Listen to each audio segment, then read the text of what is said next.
Talk 16. Doctor Who? Doctor No.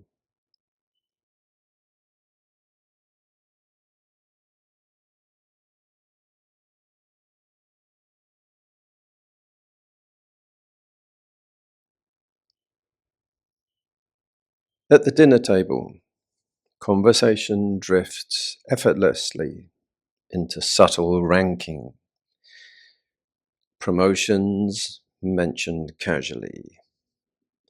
Travel stories calibrated carefully. Renovations described in just enough detail. Nobody announces the competition, but everybody senses it. Comparison hums quietly beneath the politeness. Identity begins forming relationally. I am more successful than him. I am less established than her. It's rarely nasty. It's not malicious. It's almost automatic. We measure to orient ourselves. But when identity relies on positioning within a group, stability becomes fragile. The group shifts, the metrics change. Someone younger arrives with sharper credentials, and suddenly your internal ranking trembles. I remember my sister's hissing, jealous reaction when I'd got my dad a particularly good Christmas present, a Wembley Stadium DVD of his football team, Baden Rovers. I had a friend called Bernie, and he made a big deal that he had gone to the Royal Academy of Art. I had to do a job at the Royal Academy of Art, and my plan, I told him, was to take one of my paintings and pretend to be wheeling it out and pretend to get caught and offer to go back and put it back on the wall where I'd found it. If wealth defines you, what happens when wealth changes? If family defines you, what happens when roles change? If skills define you, what happens when memory fades? The self seems conditional. Everything we attach identity to changes. Bank balances fluctuate. Houses decay. Institutions close. Bodies decay. If identity depends on unstable things, instability is built in. We hope lineage will carry us forward. A surname, a family line, a reputation. But each generation forgets parts of the last. Sometimes it's a good thing. You know, the monk's steel alms bowl is smooth. It's metal. If dropped, it can stand the shock. It is carefully designed to maximize embarrassment if accidentally dropped in a public place. The bounce and speed of the roll of a monk's alms bowl is almost impossible to estimate and to chase. It wobbles and speeds in a huge arc all at the same time. Rolling around in a wide arc, almost deliberately it would seem, over towards the ladies' underwear stall. When this happened to me, as I chased around after it, it loudly rattled and rolled. The robes will usually at this point also sloosh off the shoulder. This sight, in a medium-sized crowded market, is bound to be imprinted on the minds of all who see it for life. The monk searching under the Islamic ladies' underwear stall for his escaping rolling alms bowl. All components of identity, body, feeling, perceptions, mind formations, and experience of consciousnesses, they all arise and pass. Titles arise and pass. Wealth arises and passes. Memory shifts. Projection changes. What we cling to as me is a process, not a fixed entity. When identity is tied to status, others become competitors. When tied to lineage, others become extensions. When tied to wealth, others become comparisons. Attachment to identity subtly shapes behaviour. Some tactics to try at home and out. When introducing yourself, experiment occasionally with describing what you care about rather than what you do. Instead of I am a such and such, try I'm interested in. The shift moves identity from fixed label to dynamic engagement. Over time, this subtle language change reduces rigidity around role-based identity. And instead of asking, how will I be remembered? Ask, how am I behaving now? Legacy anxiety projects forward. Presence returns attention to immediate conduct. The future story writes itself from present action. Next, spend 5 minutes daily sitting without referencing past or future. Notice that identity weakens without past memory or future projection. This is not mystical. It's experiential. When the story making pauses, just being remains. A reflection. Sit quietly and watch what the mind reaches for when it wants to be and feel real. Does it reach for the bank balance, the titles, the familiar story of my life? Notice how quickly reassurance becomes identity.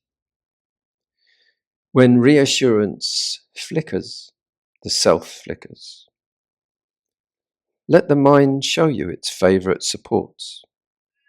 Then ask gently, without argument, is support the same thing as self? Stay with the silence after the question. Some people have bad luck in life. There was a man asked his phone, Siri, why am I still single?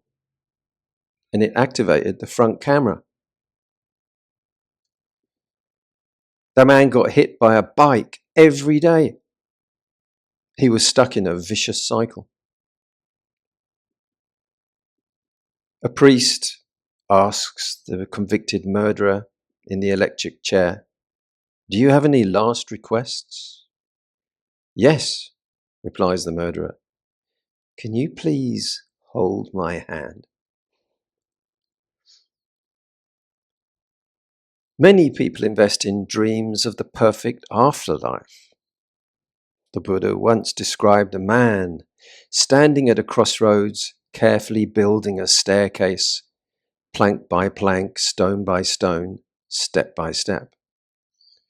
People asked him, what are you building this for?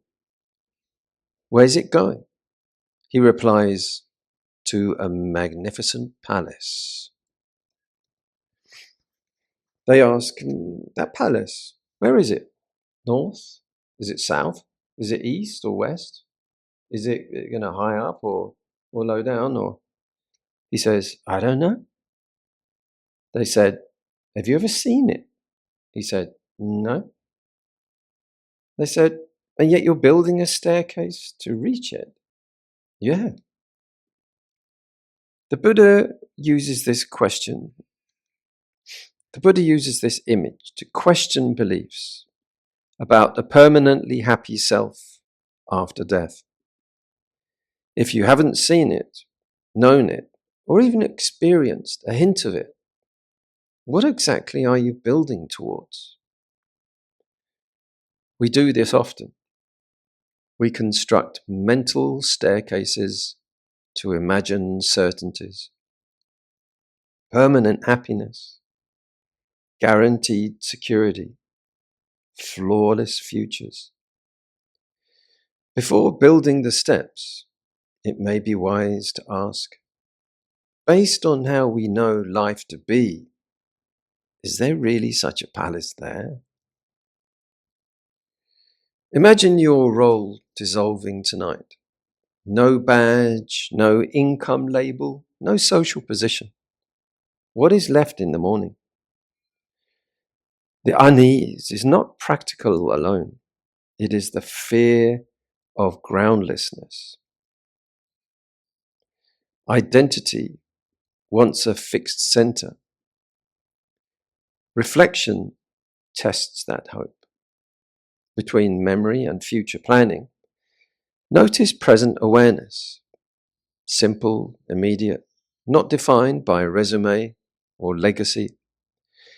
Reflect on how identity strategies steer behavior. When I define myself by achievement, I become competitive. When I define myself by prestige, I manage impressions. When I define myself by lineage, I become protective. Ask, what behaviors does my identity demand? And then ask, who carries the cost of that demand? Let honesty, not theory, be the answer. This happened in Ireland. I heard a man telling me once that he'd learned to bless himself in the Christian way in Ireland. The blessing is the Father, the Son, and the Holy Ghost. He said, first time I learned to bless myself was sadly when my uncle died. And he had been buried in a kind of remote part of the Dublin mountains. And it was a real funeral day. The wind was whipping down and the rain. And I'm just 6 years old, kind of wandering around between these legs and this black shroud and umbrellas and dripping rain. This hole in the ground. I didn't know what it was all about. And I'm watching the coffin being lowered into the ground. And I hear the priest say what I think is, in the name of the Father and of the Son, and into the Holy he goes. And that's how he blessed himself for many years. The name of the Father, the Son, and into the Holy goes.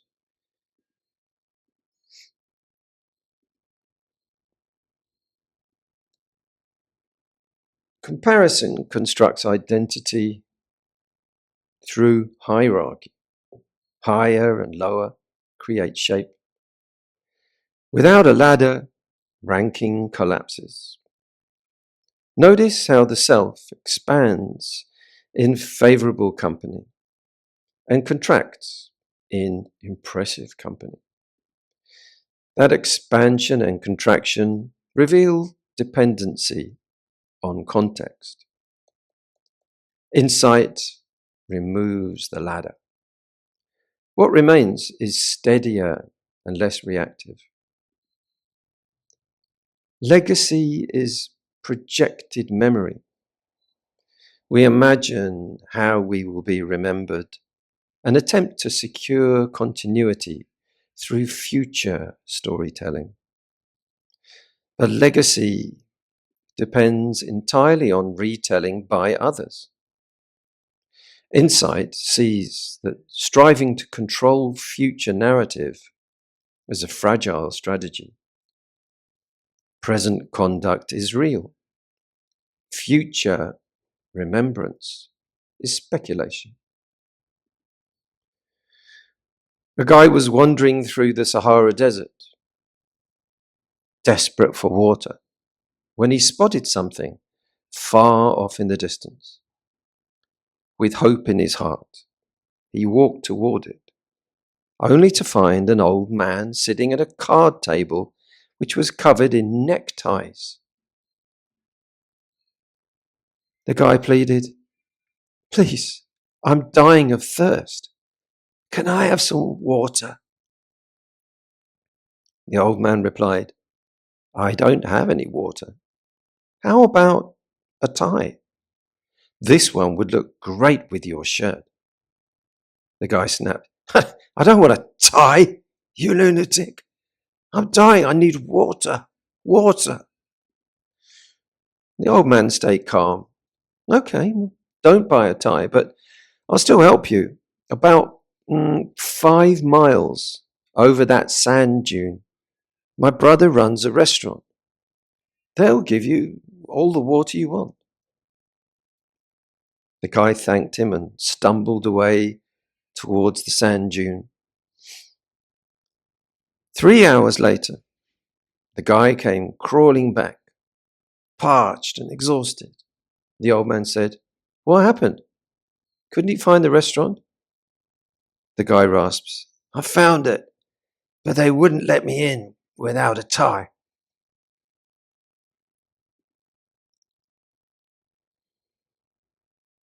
Here are some takeaway tactics for you to try at home and out.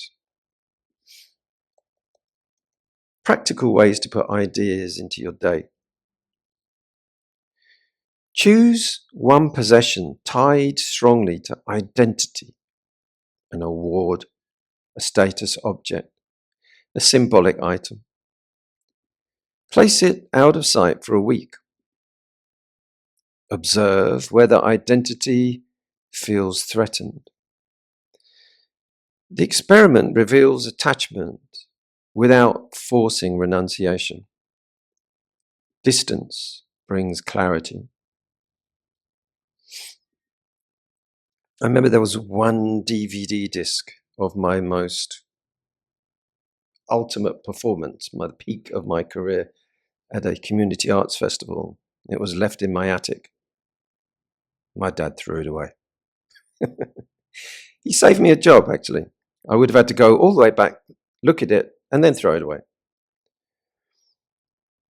Next, list your current roles: parent, professional, mentor, student, son, daughter.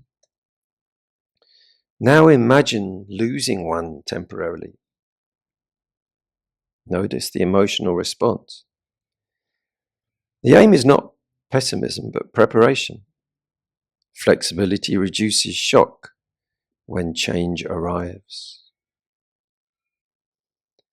When imposter thoughts arise, replace "I don't belong" with "this is a new role forming." Growth feels unstable because identity is adjusting. Treat instability as transition, not fraudulence. Spend 5 minutes daily in direct sensory awareness. No past review, no future rehearsal. Notice that experience continues without identity narration. This trains familiarity with being prior to story. Think of a role you once defended strongly. Perhaps you no longer hold it. Notice that life continued. The fear beforehand was larger than the reality after. Reflection reveals that identity often overestimates its own fragility. Family stories shape identity quietly. You were always the responsible one. Notice how such sentences settle into self-definition. Reflection allows re-examination. A story repeated is not necessarily a story required. We sometimes imagine we are things we are not. A guy went to a psychiatrist because he was having an identity crisis. He said, "Some days I feel like a teepee." He says, those tall, the ones that Red Indians live in. Then other days, I feel like a wigwam. I don't know which one is true. One day teepee, the next day wigwam, teepee, wigwam, teepee, wigwam, teepee, wigwam. The psychiatrist yells, "So much stress. You're too tense."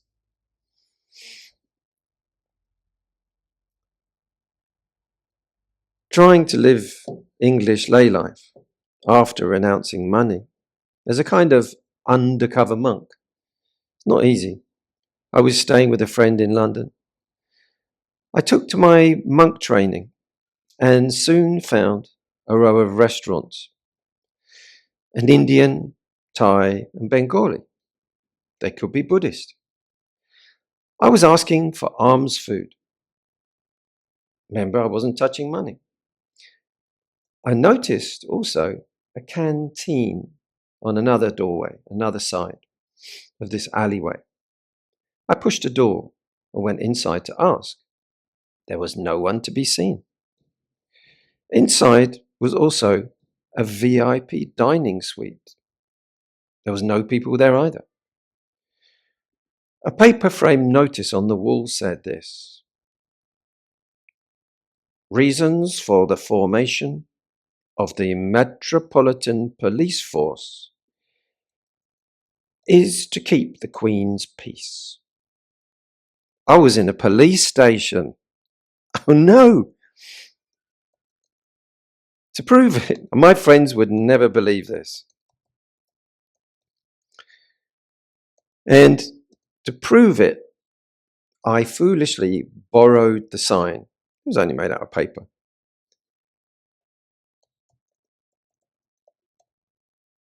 As I left, a police car pulled me over. One thing and another, I was put in a jail cell. The chief of police came to give me a hot tea, a hot pizza, and a photocopy of the sign. Next day, this incident was there on the front page of the Camden News.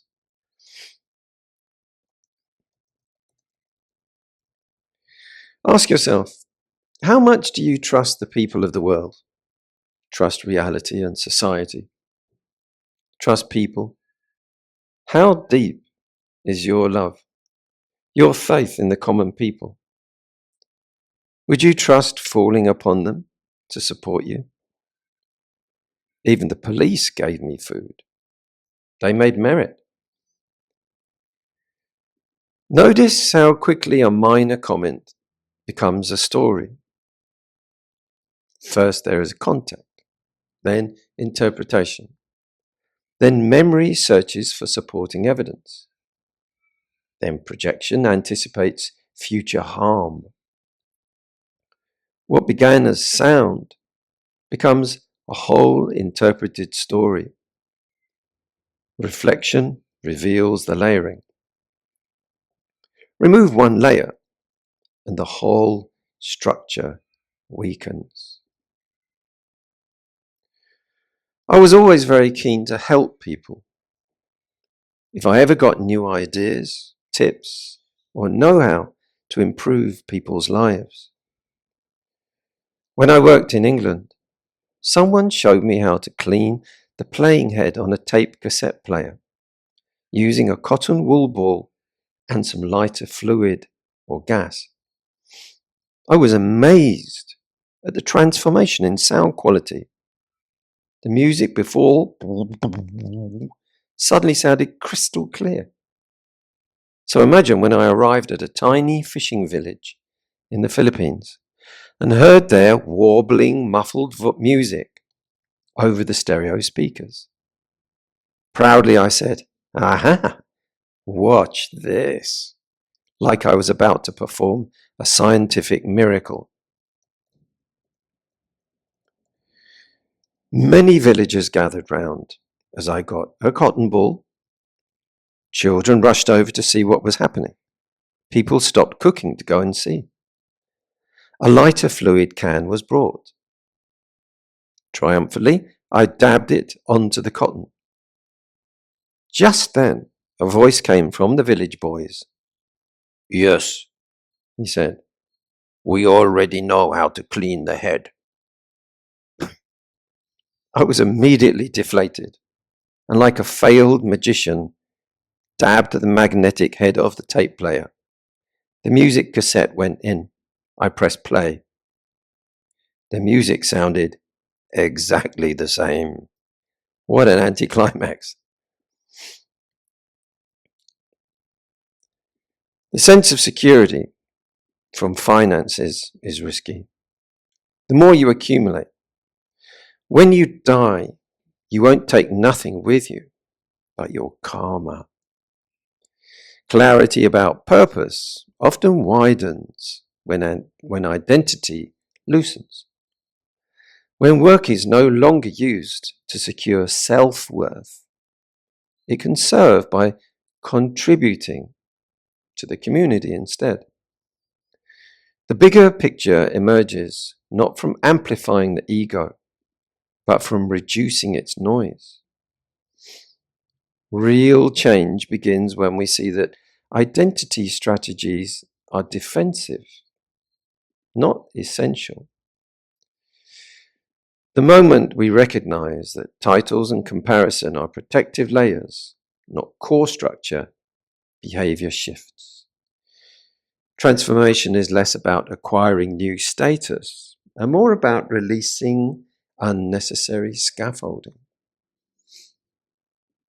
Fatigue alters perception. Hunger sharpens irritation. Poor sleep magnifies threat. An identity often feels unstable when the body is strained.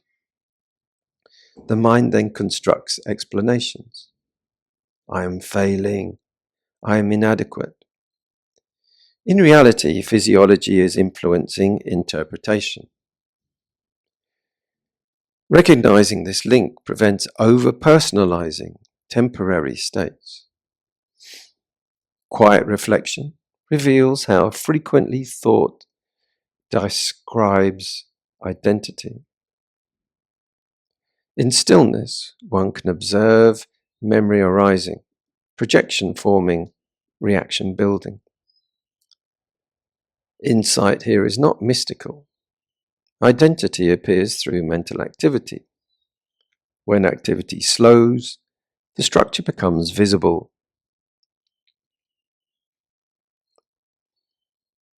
Sometimes success is a great anticlimax. When I was 22, I went to Sydney, Australia. I worked very, very hard in the city as an illustrator and soon was working for the national newspaper group. It was tough, and I needed time in nature, to be with wildlife and the forest. I took a train from the city centre. Those days you could ride with one of the doors open and watch the country going by. Evening was falling. I hadn't planned where to go, just thrown a few things in a bag and grabbed my sleeping bag. Soon, sun went down and the train was moving through villages and trees. I picked a random small station and got off. I wanted to head for the forest. I walked in the dark and found some trees. I curled up there and fell fast asleep. I woke up deep inside my sleeping bag to dawn light and the sound of birds. Then a strange sound. I peeked out of my sleeping bag to see a golf ball. I was in a few trees that were in the middle of a huge golf course. Some tips. So, daily life. Set boundaries for work and life. Create clear boundaries between work hours and personal time to maintain a healthy balance. Tackle procrastination. Identify the underlying reasons for procrastination and use specific techniques like 2-minute tasks to overcome them. Track progress. Use apps, journals, spreadsheets to track your progress on goals and reflect on successes and areas for improvement. Mindful breathing. Use mindful breathing techniques throughout the day to stay grounded and present during work. Time blocking. Allocate specific time slots in your day for focused work, relaxation, and reflection to maintain balance. Practice compassionate leadership. Approach leadership with empathy and a focus on uplifting others, creating an inclusive work environment. Continuous learning. Dedicate time each week to learning something new that aligns with your work or life goals. Celebrate small wins. Recognize and celebrate incremental achievements along the way to keep motivation high. Critical reflection. We assume accumulation equals safety, that accreditation equals worth, legacy equals permanence. But who decided this? Are these truths or inherited scripts? If titles and possessions vanished, what would remain? Question the equation between status and self. There comes a moment when success fails to silence doubt. That disappointment can liberate. If achievement cannot secure identity, perhaps steadiness lies elsewhere. Growth begins when proving yourself feels less urgent than understanding yourself. Money. Do you really own anything? Everything is impermanent. A man was at the golf club bar having a drink. The phone rang. Yes? Where are you? I'm at the golf club. How did it go? Wonderful. I had a great round. Well, you know that BMW Sportster I've been talking about? They have one down at the showroom. I'm so excited to go see it. Oh, he said. Go on then. You've been wanting that. Get yourself that. You deserve it. Go ahead, buy it. See you later. Bye. Then he turned to the bar, holding up the phone. Hello, whose phone is this?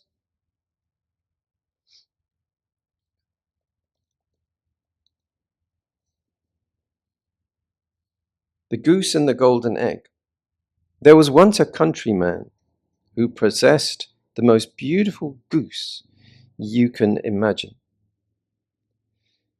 For every day then, he visited the nest. The goose had laid a beautiful, glittering, golden egg. The countryman took the eggs to market and soon began to get rich.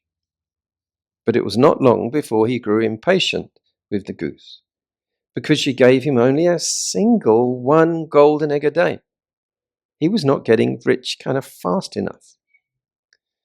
Then one day, after he had finished counting his money, the idea came to him that he could get all the golden eggs at once by killing the goose and cutting it open. But when the deed was done, not a single golden egg did he find, and his precious goose was dead. The moral: those who have plenty want more, and so lose all they have.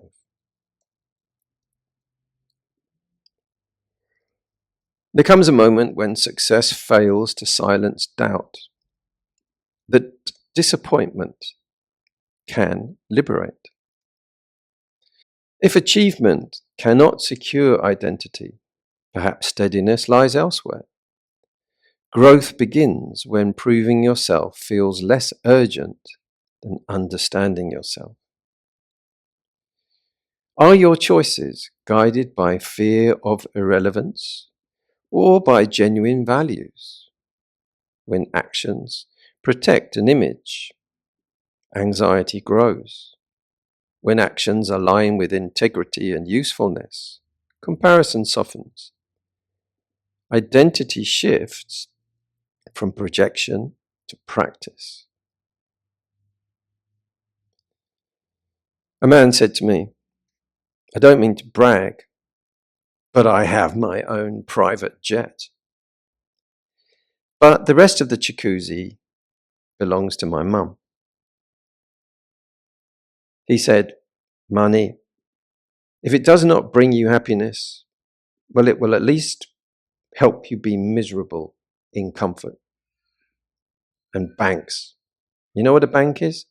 A bank is a place that will lend you money if you can prove that you don't need it. He had been to see that tailor, the one who gambles a lot, who told him, "There is a very easy way to return from a casino with a small fortune. Go there with a large one." Personally, I'm so poor, I can't even pay attention.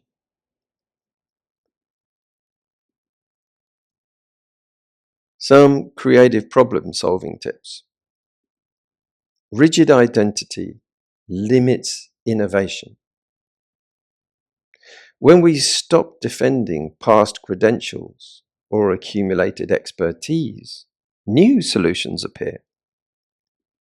Creativity expands when memory informs action, but does not imprison possibility. Striving for security can become self-criticism. Self-compassion recognizes that identity is constructed from memory and projection, not fixed essence. Progress becomes sustainable when we treat ourselves as learners, not imposters under surveillance. You can lose your money and your identity, all your papers. I did. I once spent a month drawing portraits on Greek islands. The currency was thin paper notes. I had stacks of them in my waist pouch. I wanted to fly to Turkey to see the Blue Mosque. I bought a ticket to fly to an island just off the coast of Turkey and travel on from there.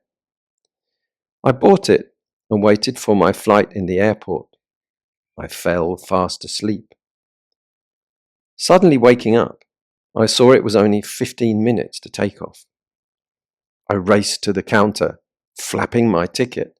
The man said, "No, no, no, wrong airport, wrong airport. If you get a taxi, you might just make it." I raced to the door for a taxi. Glancing behind me, I saw a long trail of paper money across the floor of the airport. The taxi door was open. I left the cash and we screeched away. I just made it. I would draw more portraits, never mind. But as it happened, the island was full of poor old retired men. No one wanted portraits. I was sent money by insurance.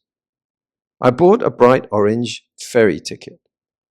They kept your passport to be returned on board.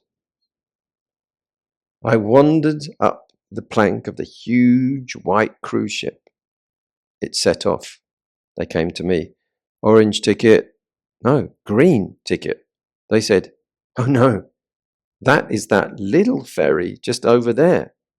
I was going the wrong way, back to a Greek city with no passport and almost no money.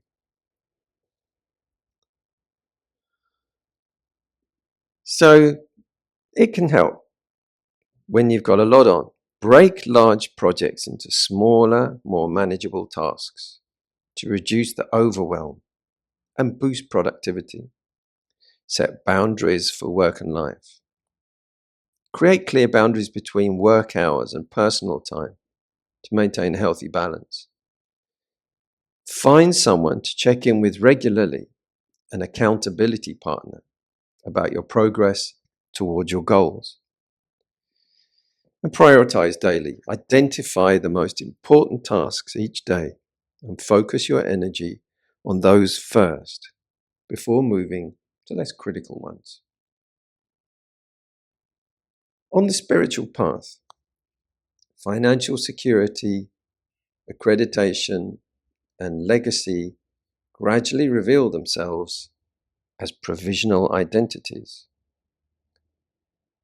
Memory builds a story. Projection defends it. Practice exposes how comparison and fear of irrelevance disturb peace more than circumstance itself. Viewed neutrally, identity consists of accumulated experiences, qualifications, and social feedback interpreted through memory and projected forward as expectation. Financial shifts, comparison, or status changes are events. The instability arises not from facts, but from attachment to interpretation. George Bernard Shaw said, "Life is a sort of splendid torch before handing it on to future generations." But your children will probably say, "No thanks, I have one on my phone already." William Shakespeare said, "There is no legacy so rich as honesty," which he may have borrowed from the internet. After all, as my uncle said, we will be known forever by the tracks we leave, as he retired from being a plastic surgeon. Tracing back to the Han Dynasty poetry, this proverb encourages gratitude and ethical awareness. When drinking water, think of its source. 饮水思源, emphasizing that one should acknowledge support and foundational sources rather than taking benefits for granted. Remember the origin of the things you benefited from. Be grateful, mindful, and responsible. Recognize that wealth is built on effort, opportunity, and sometimes familial or societal support. I once asked my grandfather how he'd lived so long.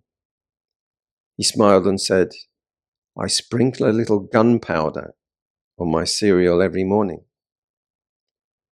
I always thought that was a little weird, but he did live a long life and left a great legacy, a thriving career, loving wife, 7 children, 16 grandchildren, 2 great-grandchildren, and a massive hole in the crematorium wall. Life and work are like a journey, with obstacles, milestones, and lessons along the way. Life and work are like pieces of a puzzle, where each part needs to fit together to complete the whole picture. Growth, work, and purpose are like tending to a garden, requiring care, patience, and nourishment. Life and work are like a dance, with movement, rhythm, and balance that come with practice and time. Legacy is less about monuments and more about influence. Each action, conversation, and decision leave subtle traces in people and systems. Impact grows through consistency, not spectacle. Work becomes meaningful when measured by contribution rather than applause. When work connects to something larger than personal gain, energy stabilizes. Purpose outlasts mood and circumstance. It transforms effort into commitment. Even setbacks feel instructional rather than defeating when aligned with deeper intention and values. Security is not something you can finally secure once and for all. It is how you relate to change, money, titles, reputation, and legacy that all have their place, but they cannot carry the weight of identity alone. Comparison can refine you.